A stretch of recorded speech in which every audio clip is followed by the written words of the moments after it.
જય દ્વારિકાધીશ, જય દ્વારિકાધીશ. વેદ વિજ્ઞાન અંતર્ગત આપણે સૌ સનાતની પરંપરાનો પ્રચાર અને પ્રસાર માટે જે નિત્ય એકત્ર થઈએ છીએ એ શૃંખલાને આગળ વધારતા આજે આપણે ચર્ચા કરવી છે શ્રીમદ ભાગવતજીના 7મ સ્કંદના 11મા અધ્યાયની અંદર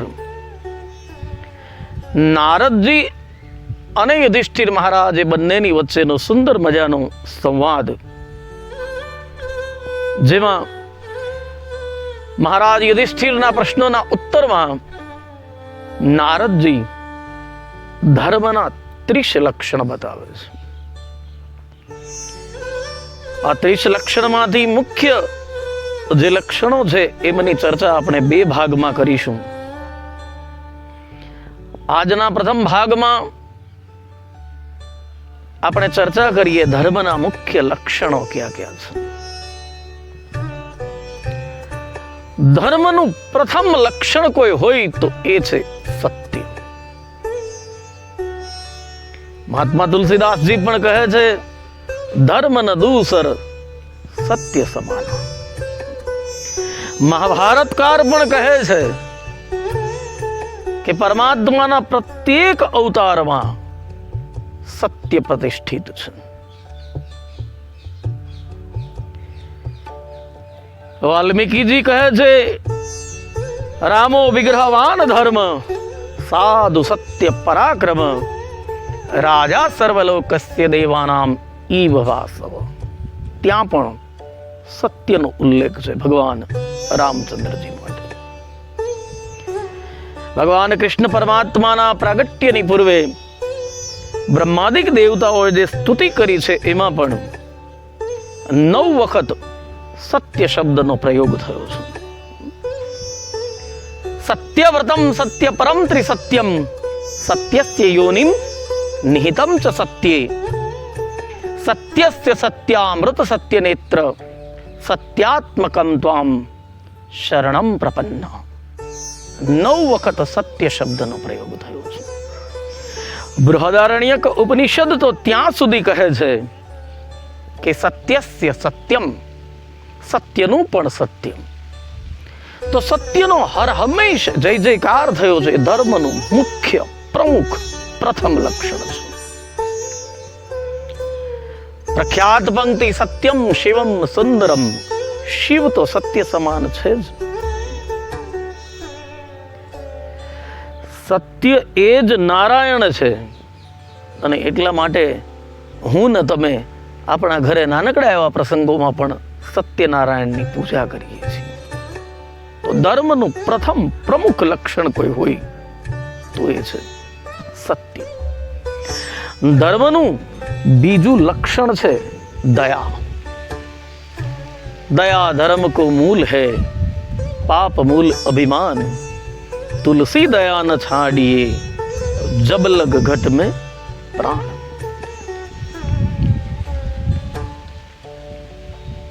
દયા એટલે 3 ભાગમાં વહેંચી શકાય, સમજી શકાય. 1,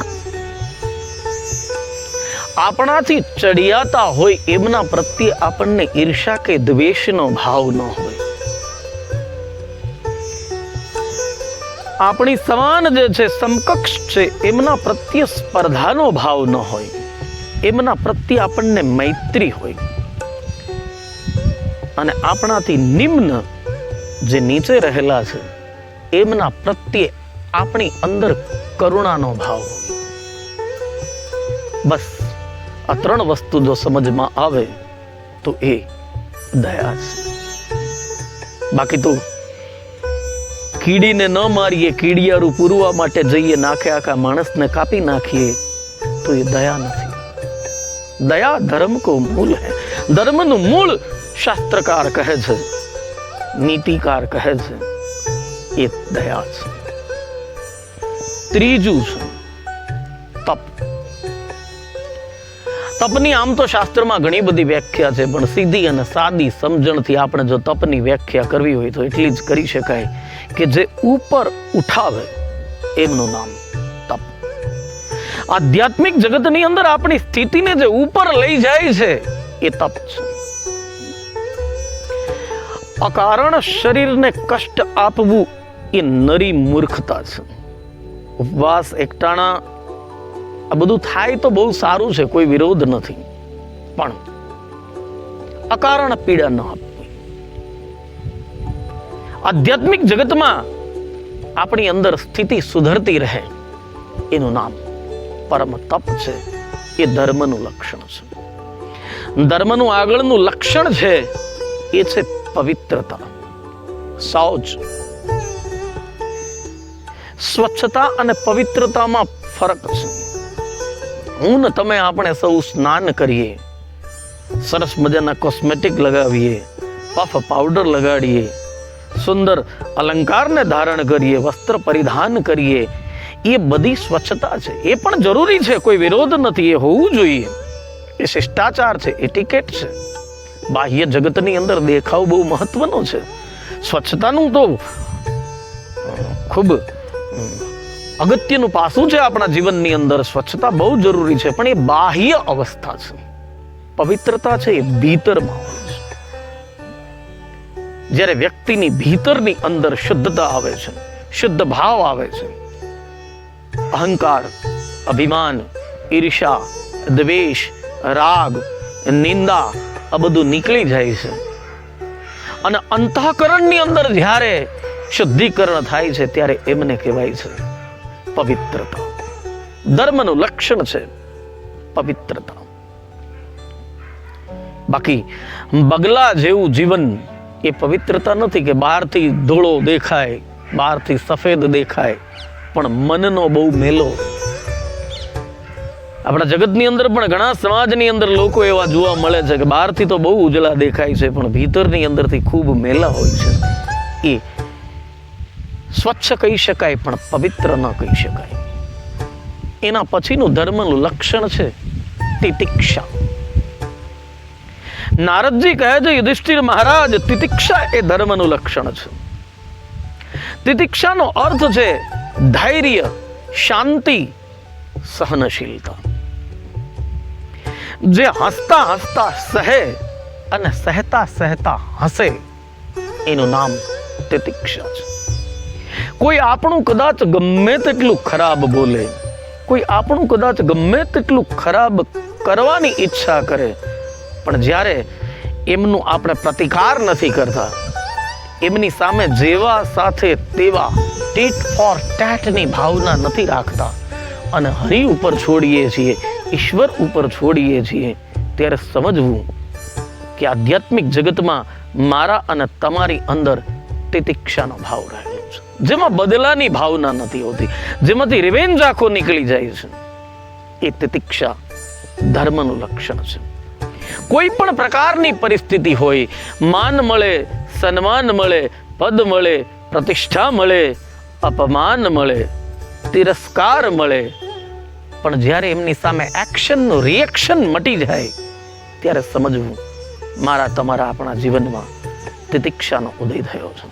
આ તિતિક્ષા એ ધર્મનું લક્ષણ છે.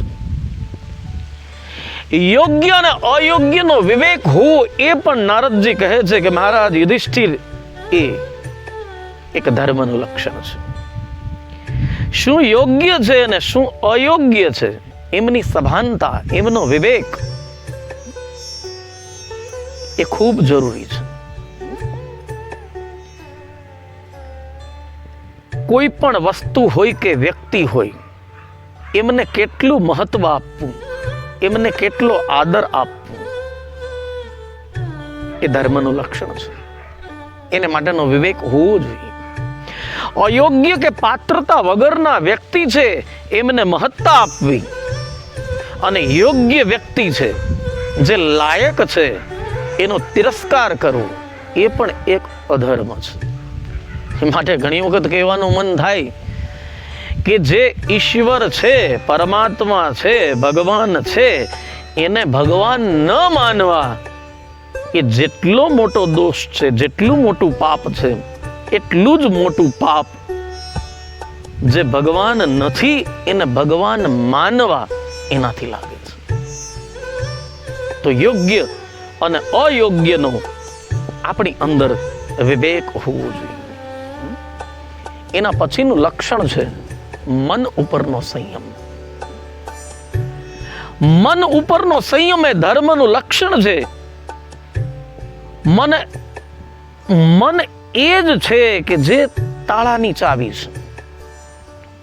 સુખ અને દુઃખનું કારણ આધ્યાત્મ જગતની અંદર કોઈ કહ્યું હોય તો એ મન છે. જ્યારે તમે જુઓ, વિશ્વભરની અંદર કોઈ એવી તાળાની કંપની નથી કે જેમણે તાળું ખોલવા માટે અને તાળું બંધ કરવા માટે અલગ અલગ ચાવીઓ બનાવી હોય. ચાવી એક જ છે. એ ચાવીને આમ ફેરવીએ તો લોક થઈ જાય છે, તાળું બંધ થઈ જાય છે. જો આ બાજુ ફેરવીએ છીએ તો એ લોક ખુલી જાય છે, તાળું ખુલી જાય છે. એ જ રીતે મન મનુષ્યના બંધન અને મોક્ષ માટેનું, મુક્તિ માટેનું કારણ બને છે. મન જો પરમાત્માની સાથે જોડાય છે તો એ મુક્તિનું સાધન બની જાય છે. પણ એ જ મન ઇન્દ્રિયોને વશ થાય, શબ્દ, સ્પર્શ, રૂપ, રસ, ગંધ આ બધાની અંદર જ્યારે ખેંચાય છે ત્યારે એ બંધન માટેનું કારણ બને છે. એનાથી આગળનો લક્ષણ છે ઇન્દ્રિયો ઉપરનો સંયમ. જે રીતે મન માટેનો સંયમ હોવો જરૂરી છે એ જ રીતે ઇન્દ્રિયો ઉપર સંયમ ખૂબ જરૂરી છે. ત્યાં પણ ફરીથી આપણે સ્વાદના ગુલામ ન બની જઈએ, આપણે વાણીના શબ્દોના ગુલામ ન બની જઈએ. ખૂબ સંયમ હોવો જોઈએ. ક્રોધ ઉપર સંયમ હોવો જોઈએ, ઈર્ષા ઉપર સંયમ હોવો જોઈએ, મનોવૃત્તિ ઉપર સંયમ હોવો જોઈએ, શબ્દ ઉપર સંયમ હોવો જોઈએ. યાદ રાખો, શબ્દોનું આયુષ્ય એ વ્યક્તિના આયુષ્ય કરતાં મોટું હોય છે. વ્યક્તિ જતો રહે છે પણ એમણે બોલેલા શબ્દો એ શાશ્વત બની જાય છે, હજારો વર્ષો સુધી બોલાતા રહે છે અને યાદ રહે છે. ત્યાં સુધી કહેવાનું મન થાય કે ન બોલાયેલા શબ્દો છે એમના માલિક આપણે છીએ, પણ બોલાઈ ગયેલા શબ્દોના ગુલામ આપણે બની જઈએ છીએ. તો ઇન્દ્રિયો ઉપર આપણો સંયમ છે એ ખૂબ જરૂરી છે. ધર્મનું આગળનું લક્ષણ છે અહિંસા. મહાભારતકાર કહે છે અહિંસા પરમો ધર્મ. અહિંસા એ પરમ ધર્મ છે.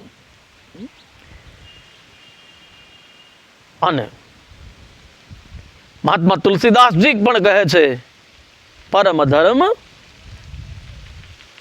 એ અહિંસા છે. પરમ ધર્મ વિદિત અહિંસા. અહિંસા એ પરમ ધર્મ છે. અહિંસા એટલે કોઈ વ્યક્તિનું ખૂન ન કરવું, કોઈને મારી ન નાખવું, એને જ અહિંસા ન કહેવાય. અહિંસાનો અર્થ છે મન, વચન અને કર્મ ત્રણેય પ્રકારે આપણે કોઈને દુઃખ ન લગાડીએ, ત્રણેય પ્રકારે આપણે કોઈનું ખરાબ ન ઈચ્છીએ. એમનું નામ છે અહિંસા. નરસિંહ મહેતા જે રીતે કહે છે વાચ કાચ મન નિશ્ચલ રાખે. એ વૈષ્ણવ જનના જે લક્ષણો બતાવ્યા છે 18, એમાં બહુ સુંદર રીતે પ્રયોજિત કરેલા છે આ બધાને.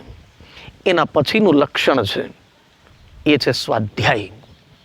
સ્વાધ્યાયનો અર્થ છે સ્વ અધ્યયન. નિત્ય વેદ પાઠ કરતો રહેવો જોઈએ વ્યક્તિએ. શાસ્ત્રનું અધ્યયન કરતું રહેવું જોઈએ. ઋષિઓની વાણી જે છે એ વાણી છે એમને આપણા વર્તનમાં, વ્યવહારમાં આપણે લાવી શકીએ છીએ કે કેમ, એ સતત તપાસતું રહેવું અને સ્વનું મૂલ્યાંકન કરતું રહેવું, એમનું નામ છે સ્વાધ્યાય. ભૂલથી પણ આપણે શાસ્ત્રથી વિમુખ નથી થયા ને. એ સતત તપાસતું રહેવું, સતત ચકાસતું રહેવી, એને કસોટીની એરણ ઉપર ચડાવી અને આપણા વાણી, વર્તન અને વ્યવહાર એમને શુદ્ધ રાખવા માટેના પ્રયત્ન કરવા, એ છે આપણો સ્વાધ્યાય.